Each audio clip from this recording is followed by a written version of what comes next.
Hi friends, तर आज आपण महाराष्ट्रात सर्वांचे आवडता पदार्थ बनवणार आहे, ते म्हणजे झुणका. कोण पिठलं म्हणतं, कोण बेसन म्हणतं, कोण झुणका म्हणतं. तर आता हे बघा, मी कढई तापवायला ठेवलेली आहे, त्यात तेल टाकले आणि नंतर मोहरी टाकून घेतले. मोहरी थोडीशी तडतडली तर त्याच्यानंतर मी जिरे टाकून घेणार आहे. काय राव, तुम्ही बघतात आणि सबस्क्राईब पण करत नाहीत, कमेंट पण नाहीत करत, बघून नुसतं जातात. आता मी जिरे टाकलेत बघा यामध्ये. आता जिरे चांगलं फुललं ना, तर यामध्ये थोडासा कांदा कापून घेतला, एक कांदा बारीक कांदा कापून घेतला. आता ते कांदा लाल होईपर्यंत भाजून घ्यायचा.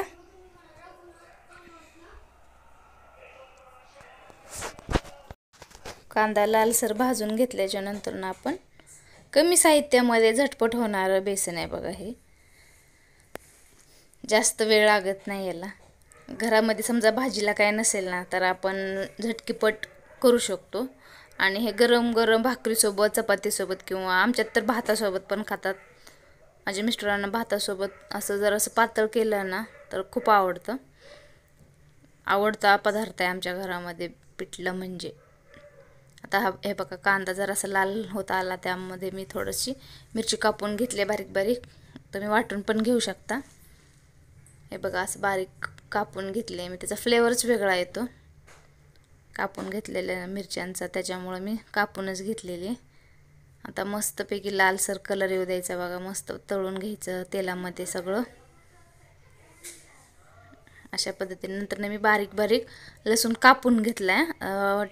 ठेचून घेतला तरी चालेल, पण ही कापला ना ह्याचा म्हणजे वास पण छान येतो भाजीमध्ये आणि मस्त फ्लेवर उतरतो. त्याच्यासाठी मी असं कापून घेतलंय बारीक बारीक लसूण. मस्त लागतं ते.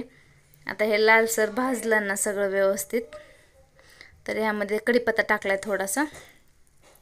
कढीपत्ता आपण फ्रीजमध्ये किती दिवस पण साठवून ठेवू शकतो बघा. पानं काढायचं आणि प्लास्टिकच्या डब्यामध्ये किंवा प्लास्टिकच्या कॅरीबॅगमध्ये आपण ते पॅक करून ठेवलं ना, ते खूप वेळेस आपल्याला वापरता येतं. ह्यामध्ये थोडंसं टमाटर टाकून घेतलं आता मी. कोणाला आवडत असेल तर टाकायचं टमाटर, नाही तर नाही टाकलं तरी चालेल. पण थोडासा आंबूसपणा येतो ना भाजीला टोमॅटोमुळे, मस्त वाटतं जरा. त्याच्यासाठी थोडंसं टोमॅटो टाकून घेतलं. आता ही 2च माणसाचं आहे बघा, करायला लागली मी 2 माणसासाठी. त्याच्यासाठी मी सर्व साहित्य थोडं थोडं घेतले. त्यानंतर मी थोडीशी हळद टाकून घेतली कलर येण्यासाठी, आणि आपली चव पण छान लागते हळदीमुळे, त्यामुळे थोडीशी हळद टाकून घेतली. आणि मी एक हाताने मोबाईल धरला, त्याच्यामुळं थोडं ॲडजस्ट करून घ्या. व्हिडिओ खालीवरी झाला तरी तुमच्यासाठी बघा राव, एवढं कष्ट घेतलं तरी तुम्ही सबस्क्राईब करत नाही चॅनलला, तसंच जाता. ॲप्रिशिएट करायचं थोडं. थोडंसं मीठ टाकून घेतलं. आपल्या चवीनुसार टाकायचं मीठ. आणि टोमॅटो टाकल्याच्या नंतर मी मीठ टाकते, कारण ते टोमॅटो विरघळतात भाजीमध्ये मीठ टाकल्याच्या नंतर. त्यामध्ये थोडंसं गरम पाणी टाकलं आहे बघा मी, आणि सगळं मिक्स करून घ्यायचं. आणि हे पाणी कोण कोण काय करतं, पाण्याला उकळी आल्याच्या नंतर त्यामध्ये बेसन सोडतं. तर मी तसं नाही करत आहे. थोडंसं बेसन आहे ना पाण्यामध्ये वाटीमध्ये मिक्स करून घेते अगोदर, त्यामुळं गुठळ्या होत नाहीत बघा बेसनला.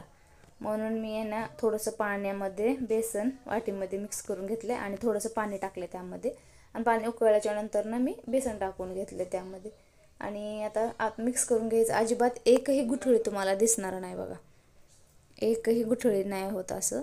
नाहीतर ते पाण्यामध्ये ही करून एका हातानं, कोण कोण काय करतं, एका हातानं चमचा फिरवतं आणि एका हातानं टाकतात बेसनवरून. मग त्याच्यामध्ये भरपूर गुठळ्या होतात.